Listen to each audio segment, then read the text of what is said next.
You can see from the conference here that there are very few women in the sector, which is very disappointing, in fact, because we represent half of the customers involved, and I think it really is a revenue issue for all of the operators, because if you want to address all of your customers, you need to have them represented in your organizations. I'm coming from the game industry, so in the online gaming, there is more than half of the audience is already women.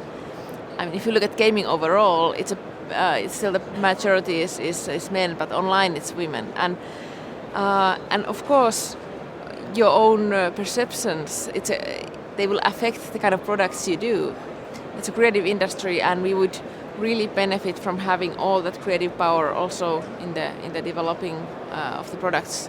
Well, I think there's a glass ceiling in every industry, but I think because telecoms is more engineering based, there tend to be fewer women coming up through schools as in science and maths, and so that I think is a factor.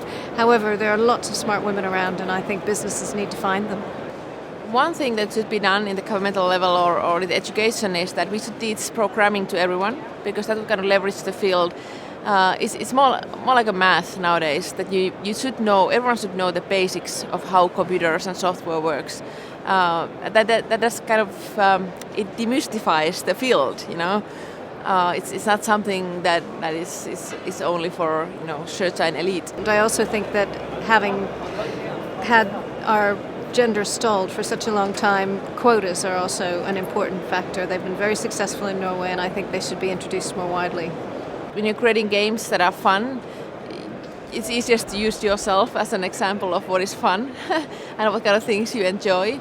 So it could bring more innovation. I mean, games are already going to new areas, and we are finding new ways to do interactive entertainment. So, but there's always room for more innovation, and the more diverse the developers are, the more diverse ideas we can have. I mean, I wouldn't say that I could predict what is the things that women will do. I mean, maybe women will do, you know, more fighting or violence type of games. I mean, but it's still, we don't even know, because if they are not there doing it.